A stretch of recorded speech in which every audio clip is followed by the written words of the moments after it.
யாரெல்லாம் அவர் சொல்றாரு இன்னைக்கு? ஏங்க கூவத்தூர்ல குனிஞ்சு போய் முட்டி போட்டு தானமா கட்சியை கொடுத்தாங்களே மரியாதைக்குரிய சின்னம்மா. நான் கேக்குறது அதுதாங்க. அன்னைக்கு உங்களை முதலமைச்சராக்கியவர் யார்? மக்கள் உங்களை முதலமைச்சராக்கல.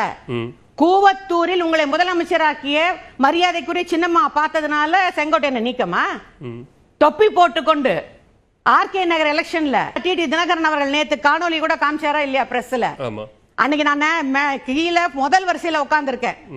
என் கூட அத்தனை பேரும் ஜெயக்குமார், உதயகுமார், விஜயபாஸ்கர், இன்னைக்கு எடப்பாடி சுத்தி இருக்கிற அத்தனை பேரும் அன்னைக்கு அங்க உட்கார்ந்துருக்காங்க. என்ன தெரியுமா சொன்னார் எடப்பாடியார் அவர்கள்? அம்மாவுடைய ஆசை சட்டமன்றத்தில் சொன்னது, எனக்கு பிறகு 100 வருஷம் இந்த கட்சி இருக்கும், அதிமுக ஆட்சியும் இருக்கும் சொன்னாங்க. அதை நிறைவேற்றிய இடத்தில் இருப்பவர் டிடிவி தினகரன் அவர்கள். ஆகவே அவரை வெற்றி பெற செய்யுங்கள் சொன்னது இதே எடப்பாடியார். அதனால டிடிவி சாரை பார்த்ததுனால தூக்குறீங்களா?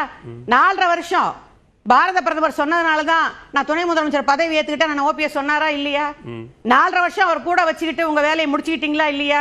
ஜெயக்குமார் சொன்னார்ல, ஃபெடரல் காஸ்ட்ரோ சேக்குவார் மாதிரி ஓபிஎஸ் இபிஎஸ்னு, அவரு துரோகி, தூக்கி போட்டாச்சு.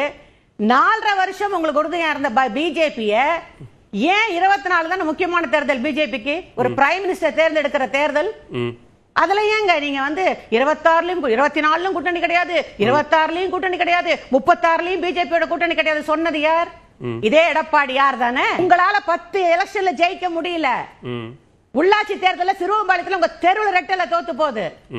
24 சட்டமன்ற தேர்தல அதிமுக 4வது இடத்துக்கும் 5வது இடத்துக்கும் டெபாசிட் இழக்குது. ஒன்றுபட்டால் தானங்க உண்டு வாழ்வு.